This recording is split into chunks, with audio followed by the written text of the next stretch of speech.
those graphics. The production value was quite good, even going back and looking at it again from so many years ago.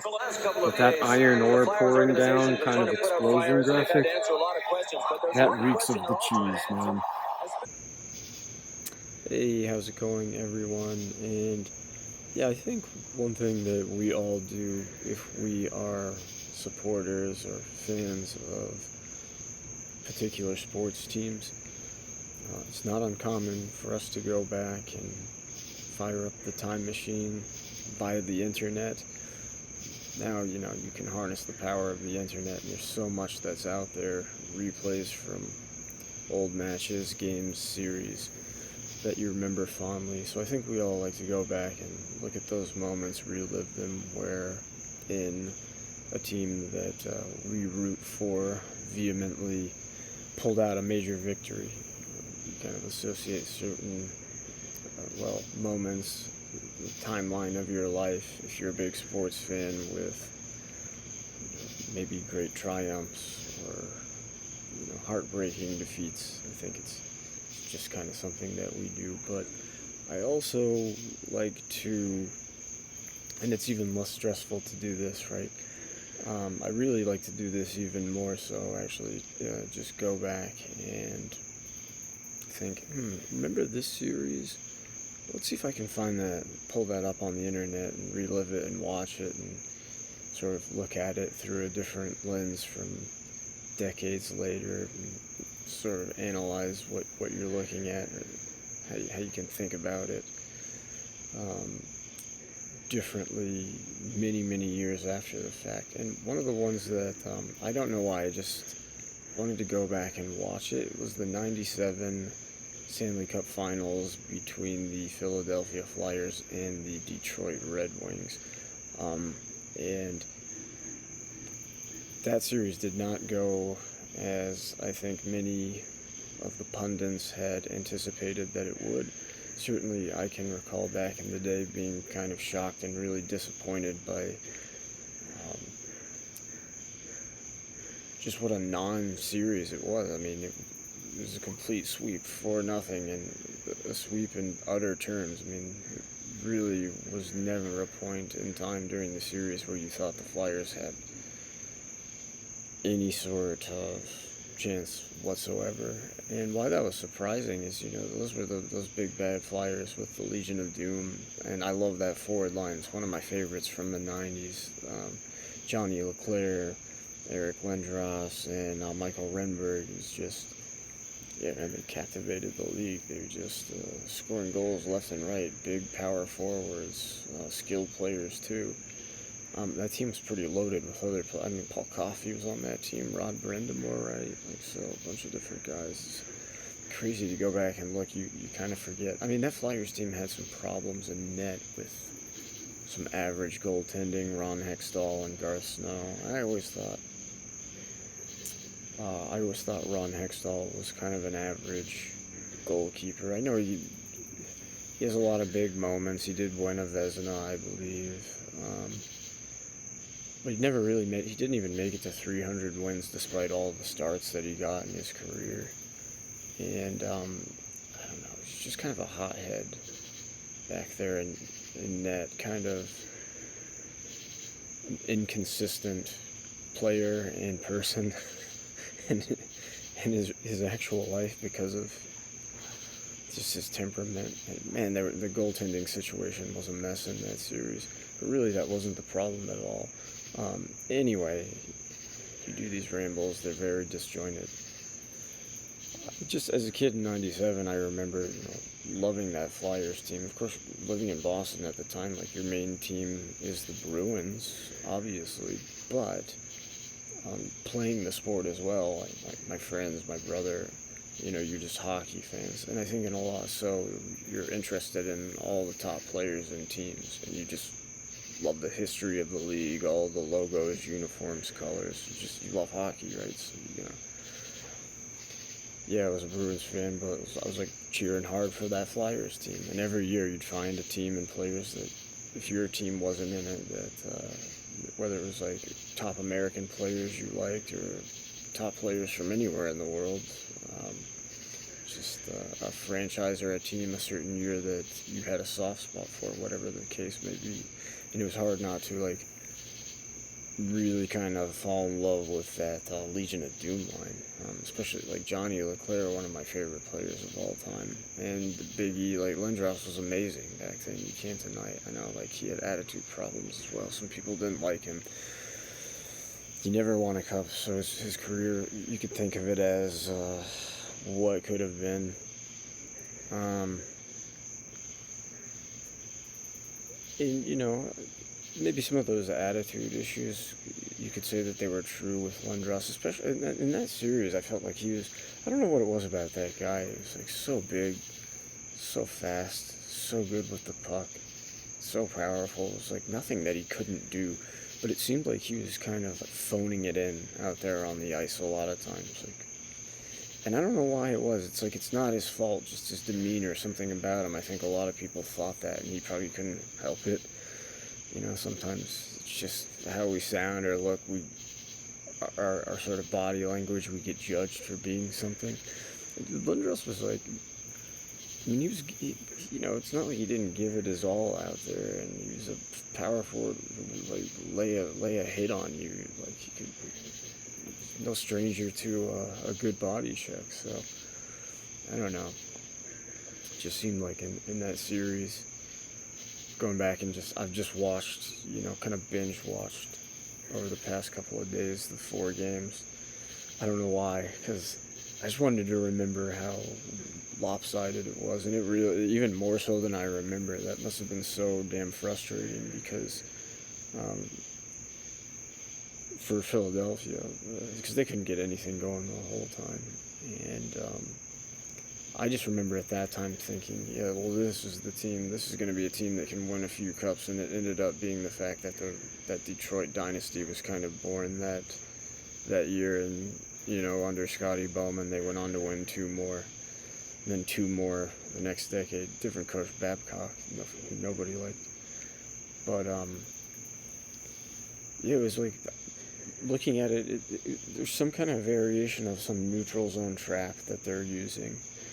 You know, I'm sure, like, because Scotty probably took that from Jacques Lemaire, from what he saw in '95 when the Devils executed that frustrating neutral zone trap against Detroit to perfection. But they were using, like, some other kind of formation in this series where it's like when they would lose possession of the puck, right, like the left wing would immediately like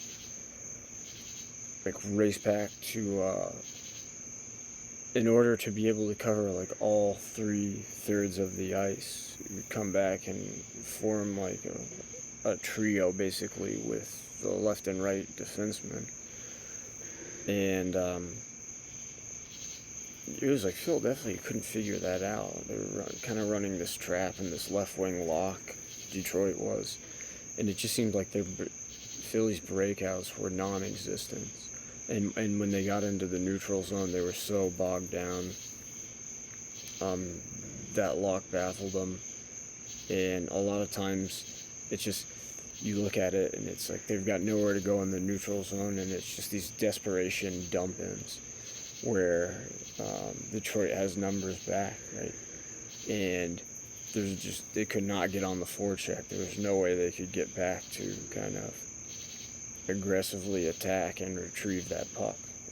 The dump-ins were just like, okay, that's the end of the offensive play. We're not even getting anything into the O-zone, and the breakouts from the defensive neutral to O were like non-existent. It must have been the most frustrating thing ever. It's kind of frustrating to watch. And then like Lidstrom was such a damn good defenseman. Murphy was good too. So those guys, they're just so quick with the sticks, the poke checks, and sitting back, not wanting to kind of physically engage. A lot of times, bigger, strong forwards like Lindros and Leclerc, who were like just powerhouse human beings, monsters. Both those guys were like 6'4", 6'3", 230, 220. So they just they knew where to be, had their spacing in zones right, and just like put a stick in the passing lane, just break it up. They would get odd man rushes. And I mean, like, that team was so, they just brought in like Brendan Shanahan, right? And you've got Steve Yzerman and Sergei Fedorov. Sergei Fedorov, maybe like as a pure skater, I mean, that guy was amazing. You could probably play any position, but probably like the best pure skater I've ever seen. Some of those Russians, they're probably like better skaters than any of the greatest Canadian or American players who were great skaters as well. The Russians are just, it's always been great in that area. And Fedorov was like, I mean, it's almost not fair, that team. They had Gladiator, Konstantinov was on that team, Fetisov. Mike Vernon was awesome in net during that series, won the Conn Smythe. But I was like disappointed. I really expected Philly to put up more. But you just go back and you just see the strategies that were being employed, and it's like a lot of times you would see that left wing lock come into play, and it was like they just couldn't, I don't know, they had no answer for it. But I mean, yeah, I mean, the breakouts in the zone transition play is just crazy to think. Look at the guys on the ice and what they're being limited to and given, and what they're having to take and not having much success with it. But anyway, just like random memory. Wanted to go back and watch that series again. I just remember it being really disappointing because I was pulling for the Legion of Doom, being a huge Leclerc fan and a pretty big Lindros fan, and Renberg as well. I was hoping they would be able to do something there, but going back and watching it, it's even worse than I remember. Even more disappointing than it was. It's always fun to watch these again, but yeah, a very lopsided, one-sided series. It was like even strength Philadelphia could do nothing, and really the only time they were able to muster any sort of attack was with a man advantage on the power play. I think they probably scored like 50% of the goals in the series, and there weren't many goals that they did score at all. So just crazy. And you know, it was like that was like 3 sweeps in a row in the Stanley Cup Finals, because Jacques Lemaire's Devils team did that to Scotty Bowman and the Wings in '95, and then '96 it was the Avs who swept John Van Beesbroek, the Cardiac Cats, those Panthers. And I loved Van Beesbroek back in the day. And that still remember that Panthers run. But they got swept by the Avs. And then the very next year, the series I'm talking about right now, of course, in this video, the Wings get back to the Cup and do the sweeping themselves this time. And it was like the Legion of Broom in Detroit. The fans at Joe Louis, you remember watching the games again, they've all got the brooms out, and that was kind of clever. But yeah, that was the series that we were all greatly anticipating, and upon completion of watching the 4 games, the only reaction possible was like, what was that? And many years later, it still stays the same. And just one last thing, just to take away from going back, another thing that I love about watching these old replays of games that people have preserved, which is awesome, is just going back and seeing sort of the production value and quality of ESPN's National Hockey Night in the 90s, and it was always on point, top-notch, and stellar. So a lot of times now that we're in 2023, right, we'll go back and look at replays of sporting events that we remember from like the 80s or 90s, and you'll kind of cringe like, oh, the production value is so weak, and look at these cheesy graphics, and it just feels so dated.